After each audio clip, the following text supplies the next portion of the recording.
નમસ્કાર, ધ લોક સત્તા આપ જોઈ રહ્યા છો. હું છું નસરીન. પાકિસ્તાનના પૂર્વ વડાપ્રધાન ઇમરાન ખાન અને પાકિસ્તાનની ક્રિકેટ ટીમના પૂર્વ કેપ્ટન પણ ઇમરાન ખાન કે જેઓની તબિયત હાલ વધારે ખરાબ થઈ રહી છે જેવા અહેવાલ પ્રાપ્ત થઈ રહ્યા છે અને તેમના આ સ્વાસ્થ્યને લઈને દુનિયાભરના ખેલાડીઓ હવે એક સાથે આવ્યા છે. તો શું છે સમાચાર, જોઈશું રાજકીયમાં. ઇમરાન ખાનની તબિયતને લઈને હાલ ચર્ચાઓએ જોર પકડ્યું છે. તેમની જમણી આંખ કે જેણે 85% રોશની ગુમાવી દીધી છે, એટલે લગભગ 85% તેઓ જોઈ નથી શકતા તેમની જમણી આંખથી. અને તેમનું જે સ્વાસ્થ્ય જે દિવસે ને દિવસે કથળતું જઈ રહ્યું છે તેને લઈને હવે દુનિયાભરના પૂર્વ કપ્તાનોએ કમર કસી છે અને તેઓએ પાકિસ્તાની ગવર્મેન્ટ, પાકિસ્તાની સરકારને એક અપીલ કરી છે, એક પત્ર લખ્યો છે જેમાં તેમણે સ્પષ્ટ જણાવ્યું છે કે ઇમરાન ખાનને સારામાં સારી હોસ્પિટલમાં ભરતી કરવામાં આવે કે જેથી કરીને તેમનું સ્વાસ્થ્યમાં સુધારો થાય. ઉલ્લેખનીય છે કે ઇમરાન ખાન છેલ્લા કેટલાય સમયથી પાકિસ્તાનની જેલમાં બંધ હતા અને ત્યાં તેમનું સ્વાસ્થ્ય દિવસે ને દિવસે બગડી રહ્યું હતું. ઇમરાન ખાનની જે પાર્ટી છે પીટીઆઈ, તેમનો અને સરકાર વચ્ચે જે વાટાઘાટો ચાલી રહી છે તેના ભાગરૂપ ઇમરાન ખાન ઘણું ખરું ભોગવી રહ્યા છે. ઇમરાન ખાન કે જેમણે લગભગ પોતાનું અડધું જીવન પોતાના દેશ એટલે કે પાકિસ્તાન માટે રમવામાં તેમણે પોતાનું જીવન વિતાવ્યું, ત્યારે એ જ માણસનું સ્વાસ્થ્ય તેની અહીંયાના સરકાર એટલે કે પાકિસ્તાની સરકારને કંઈ જ પડી નથી.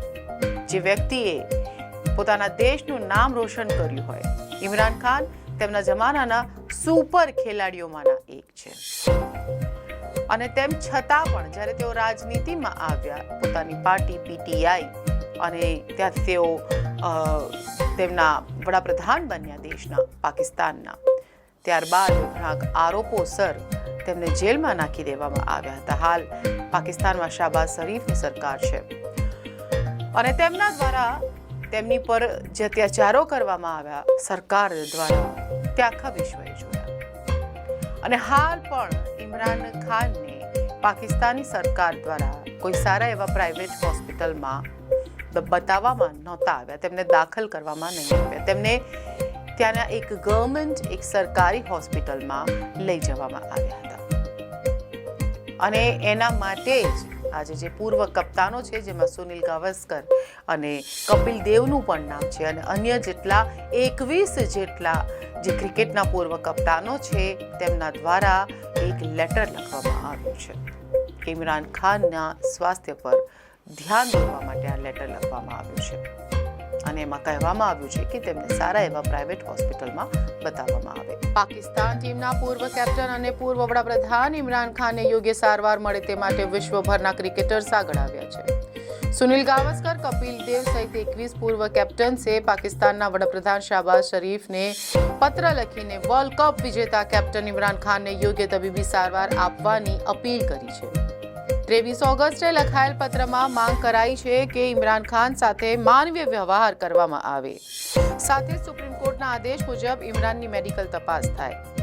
પત્ર લખનારાઓમાં ભારતના 3, ઓસ્ટ્રેલિયાના 8, ઇંગ્લેન્ડના 6, વેસ્ટ ઇન્ડિઝ અને શ્રીલંકાના 1 અને ન્યૂઝીલેન્ડના 2 પૂર્વ કેપ્ટન સામેલ છે.